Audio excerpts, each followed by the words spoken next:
welcome to get a deep sleep. Take a moment now to settle into a comfortable position. Allow your body to relax, letting the day gently fall away. You don't need to do anything.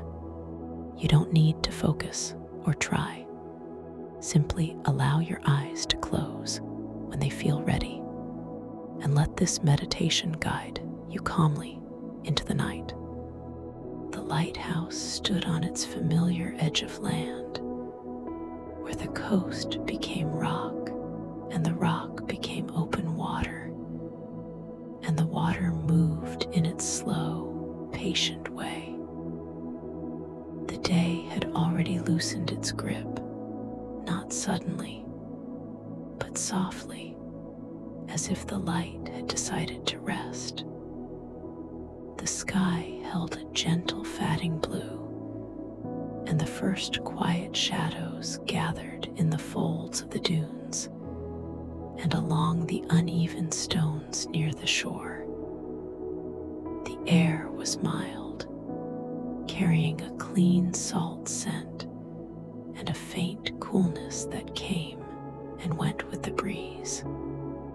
Thomas moved through the small keeper's cottage at the base of the tower with the ease of someone who had done these evenings many times.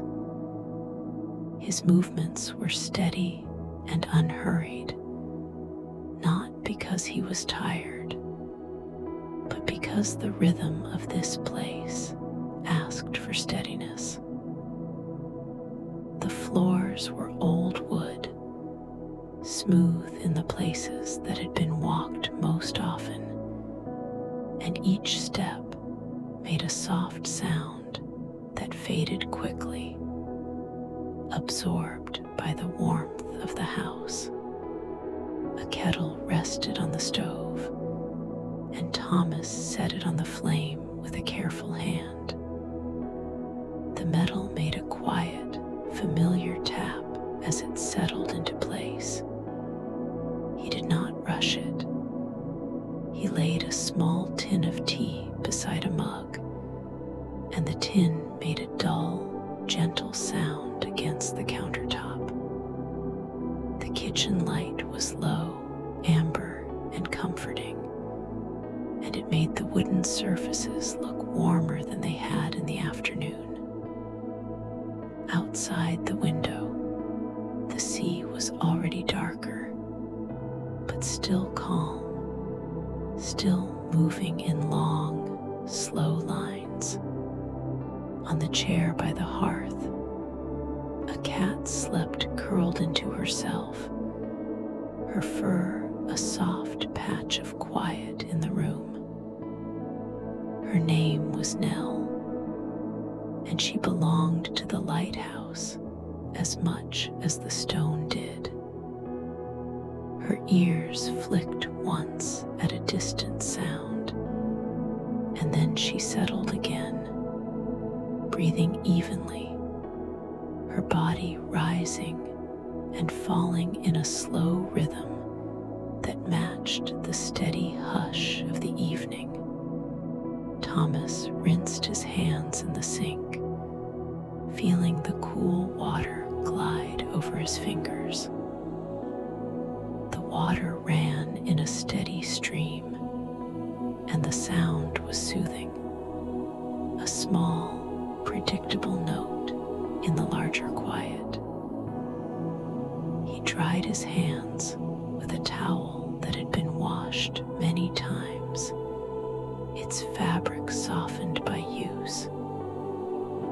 He folded it back over the hook in the same simple way he always did, smoothing it with his palm once, and then letting it rest. The kettle began to warm. It did not whistle yet, but it gave off that subtle sense of readiness, a quiet heat building slowly. Thomas moved to the table and opened a small notebook, not because he needed to solve anything, only because he liked to keep the evening as it always was. The same steps in the same order, a gentle sequence that helped the mind stay calm. He checked the entry from the previous night, reading the neat lines without tension. The pages were slightly rough beneath his fingertips. When he heard the faintest shift from the chair, he looked over to see Nell stretching one paw, her claws extending, and then softening back into her fur. She opened her eyes halfway, as if checking that the room remained as it should, and then she closed them again, content. A breeze moved along the outside wall, and the window pane gave a soft, almost imperceptible sound, a gentle vibration that came and went. The sea answered with its own steady hush, the same hush it offered every evening, the sound of water moving and settling and moving again. Thomas listened without focusing. He did not need to pay attention for the sound to be there. It simply was. The kettle finally began to sing, a soft rising note that grew into its familiar whistle. Thomas turned off the flame with an easy motion, and the whistle stopped, leaving behind the quiet again. He poured the hot water into the mug, the steam rising in thin, slow curls. The scent of tea followed soon after, mild and herbal.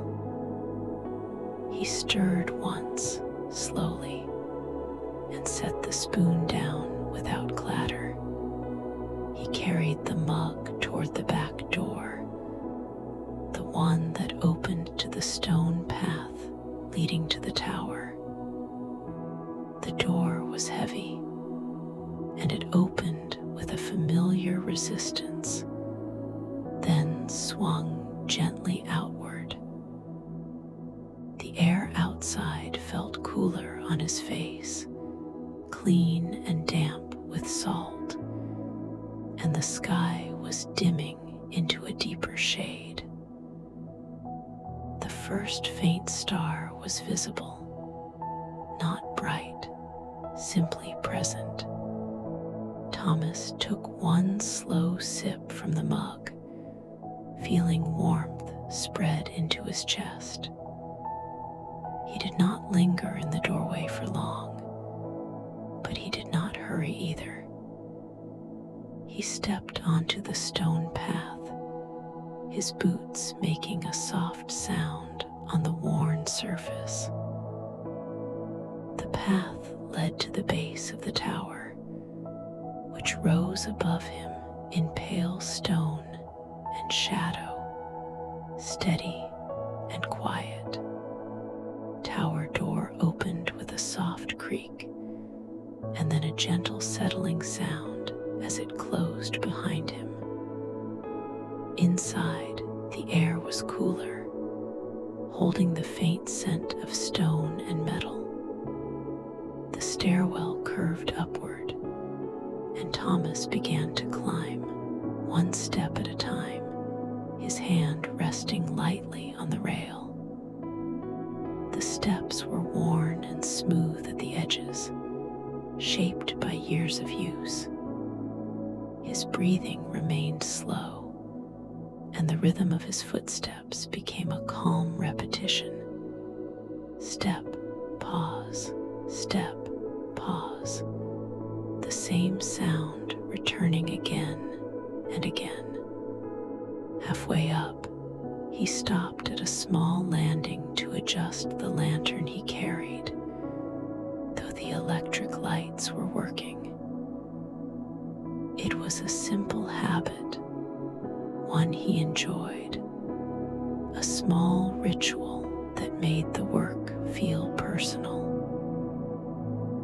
The lantern's handle was cool against his palm, and he set it down gently, then picked it up again, satisfied.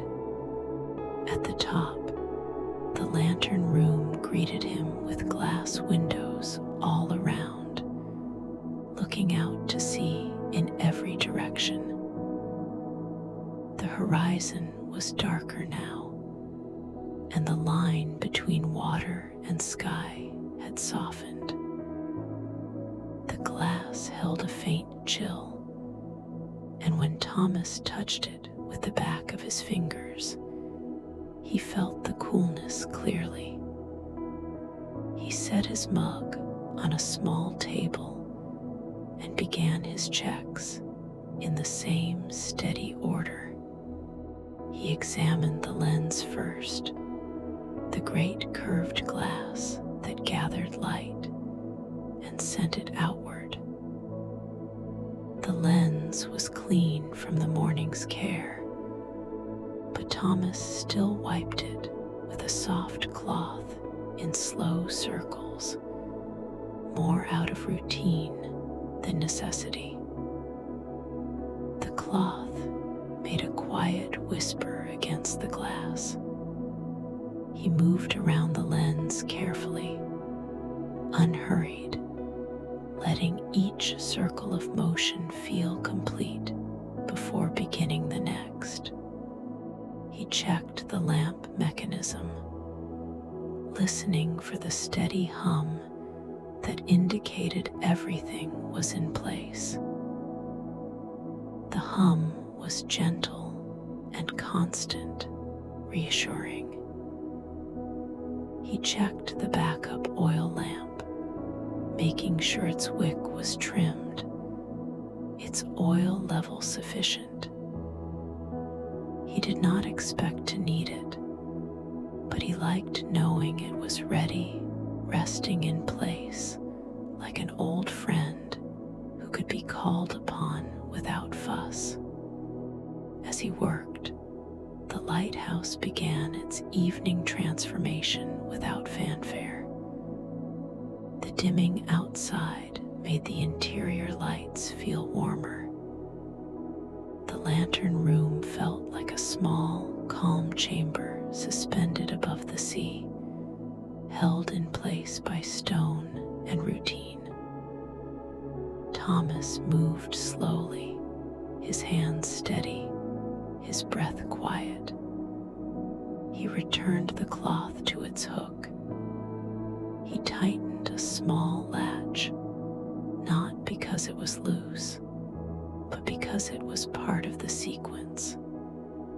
He nodded once, almost imperceptibly, as if acknowledging the comfort of everything being as it should.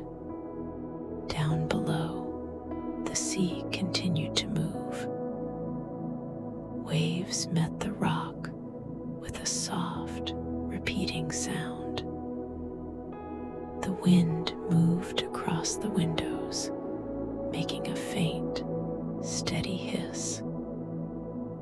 Thomas could hear it all as one blended pattern, a lull of water and air, and the quiet hum of the lamp mechanism. A small radio sat on a shelf in the lantern room, and Thomas turned it on low. A voice spoke, briefly soft, ordinary, then faded into quiet static and distant music that was barely there. He did not listen closely. He let it become a layer beneath the other sounds, as gentle as the wind. When he was satisfied, he stepped to the control panel and began the lighting sequence. There was no dramatic moment. The lamp glow growing into a steady beam, and then the rotation began, slow and smooth. The first sweep of light passed across the darkening water, then across the rock, then across the far edge of the coast, and then it returned again, repeating at the same patient pace. Thomas watched one full rotation without thinking. The beam moved, and the beam moved again. It was predictable, and predictability felt safe. He took another slow sip of tea, the warmth steady in his hands, and he let his shoulders soften further. On the glass near the eastern window, a faint pattern of moisture began to form as the air cooled. It was a gentle fogging, subtle, and Thomas wiped it with the edge of his sleeve, leaving a clear arc that slowly fogged again. The cycle repeated, simple and calm. After a while, he descended the stairs, step by step, hand on the rail, the same steady rhythm returning. The tower's interior held quiet echoes. His steps rose and fell softly, and the air grew slightly warmer as he neared the bottom. Back in the cottage, Nell had shifted from her curled position and now sat upright on the chair, watching the door with calm eyes. When Thomas entered, she blinked slowly, then stretched again, as if waking only halfway. He set his mug on the table and reached to scratch gently behind her ears. Her fur was warm and soft beneath his fingers. She leaned into the touch, then settled, her eyes half closed again. In the kitchen, Thomas prepared a simple meal, more routine than appetite. He sliced bread slowly, the knife making a quiet sound against the cutting board. He spread butter in smooth strokes. He warmed a small bowl of soup, stirring it once, twice, the spoon moving in calm circles. The soup's scent was mild and comforting. When it was ready, he carried it to the table and sat down. The cottage felt steady and sheltered. The walls held the warmth of the day. The lamps cast soft pools of light.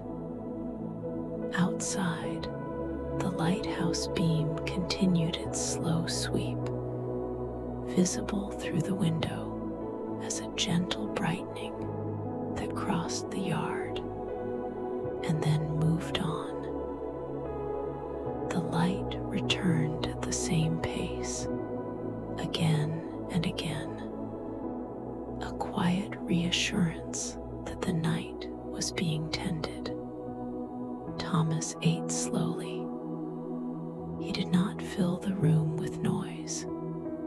Each movement was quiet. Each sip of tea was warm. Nell jumped down from the chair and padded across the floor, her paws making almost no sound. She rubbed briefly against Thomas's leg, then moved to her bowl and took a few calm bites, then returned to a spot near the hearth and curled again, settling in a slow spiral. When Thomas finished eating, he washed the bowl and mug. The water ran in a steady stream. The ceramic made soft sounds against the sink. He dried everything with the same towel, folded it again, hung it again.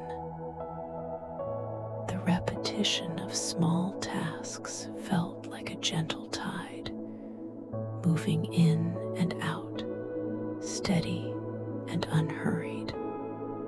He checked the clock on the wall, not with concern, only as part of the sequence.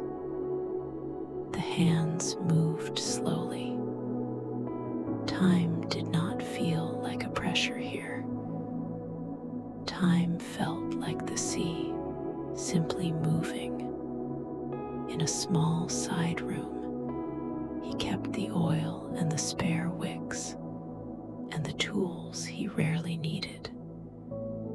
He opened the door and glanced inside, more out of habit than necessity. Everything was in its place. The shelves held their neat rows. The faint scent of oil and wood rose softly, familiar and calm. He closed the door again, and the latch clicked gently. Outside, the wind shifted. It did not howl. It simply changed direction, and the sound along the roofline changed with it, becoming a different, soft hush. The lighthouse beam continued. The sea continued. The night continued. A knock came at the door, slow and gentle. Thomas did not startle. He rose and opened it to find Mara standing there in a warm coat, her hair tucked beneath a hat. She worked at the small harbor a little way down the coast, helping with the evening checks and the mail. And sometimes she stopped by after her shift. Her presence was calm, familiar, and unhurried. "Evening," she said softly, as if the night required softness. "Evening," Thomas answered, stepping aside to let her in. Mara removed her gloves slowly and hung them neatly on the hook by the door. She looked around the cottage in the same quiet way she always did, as if confirming that everything was in its place. Nell lifted her head briefly, then relaxed again when she recognized the scent and the sound of Mara's steps. Thomas warmed another mug of tea, the kettle already still warm from earlier. The small sounds repeated: the tap of metal, the pour of water, the quiet stir. Mara sat at the table, her hands wrapped around the mug as the warmth spread into her fingers. The lamplight softened her features. She looked tired in a gentle way, the way someone feels after a day of steady work, not burdened, simply ready to rest. They spoke only a little in calm, ordinary phrases. The water had been calm at the harbor. The sky had been clear. A small boat had come in earlier than expected, then tied up quietly. Nothing dramatic, nothing urgent. voices remained low, and the silence between words felt comfortable rather than empty. From time to time, the lighthouse beam crossed the window, brightening the wall for a moment, then moving on. Mara's gaze followed it once, then she returned her attention to the warmth of her mug. Thomas listened to the quiet sounds in the room. Nell's slow breathing, the faint creak of the house settling, the soft movement of fabric when Mara adjusted her sleeves. After a while, Mara stood and stretched her shoulders slightly, then relaxed them again. She thanked Thomas for the tea with a small nod. She did not linger beyond comfort. She put her gloves back on, opened the door, and stepped into the night air. The wind touched her coat gently, and she walked away along the path at an unhurried pace, her footsteps soft on the stones. Thomas closed the door again and returned to the cottage's quiet.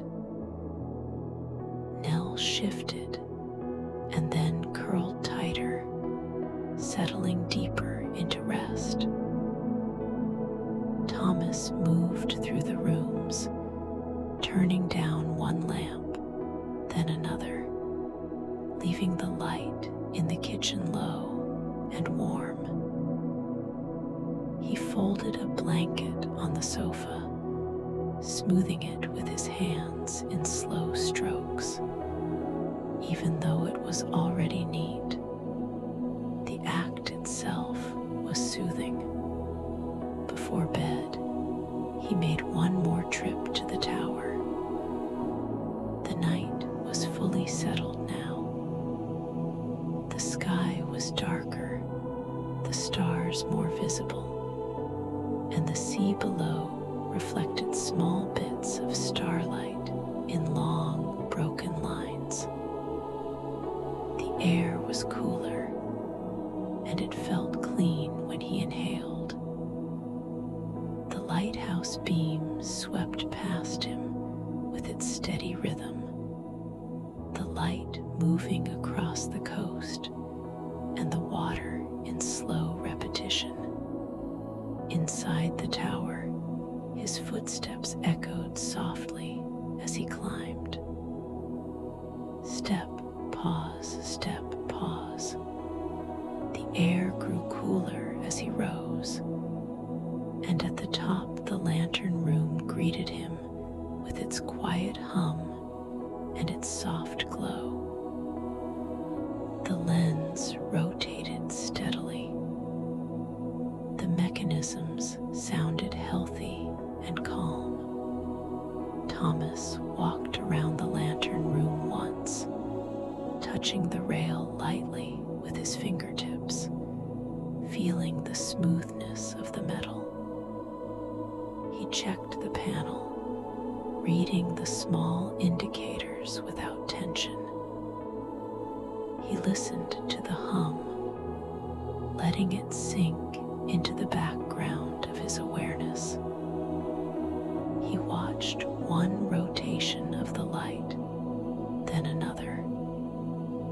The repetition was soothing, like breath. Satisfied, he descended again, step by step. The tower held him safely. The night held him safely. The cottage held him safely. Back inside, he washed his hands once more, the water running steadily, and dried them with the same soft towel. He changed into comfortable clothes. The fabric felt warm against his skin. He moved slowly, as if each motion had its own time, and he did not rush any part of it. He climbed into bed, the sheets cool at first, and then warming quickly. The mattress held him gently. The room was dim, lit only by a small lamp turned low. Nell jumped quietly onto the foot of the bed, circled once, then twice, then settled, her body forming a warm weight that barely moved. Thomas lay on his back and let his breathing slow. Outside, the lighthouse beam continued its steady sweep. Through the curtains, it was only a faint brightening, a soft passing glow. It came, and it went, and it came again. The sea continued its quiet hush. The wind continued its gentle movement. The sounds remained the same, repeating in a calm pattern that needed no attention. His thoughts softened. The day felt far away. The night felt close and safe. The routine had been completed, not as an achievement, but as a gentle settling into what was familiar. The light would continue turning. The sea would continue moving. The wind would continue passing through, and the house would remain still. Breath in, breath out. The sheets warmed. The cat's breathing remained slow. The faint sound of water beyond the cliff rose and fell. The lighthouse beam swept again, and again, and again, each pass identical to the last, steady and patient, holding the coastline in its quiet rhythm, while everything inside the keeper's cottage grew calmer and quieter. And the night continued on in the same gentle way, unhurried and open, as if it would go on like this for as long as it needed to, with the light turning and the sea moving and the air resting softly over everything, and the routine settling into stillness, and the stillness settling into deeper stillness, and the quiet continuing calmly beyond the last thought that needed to form.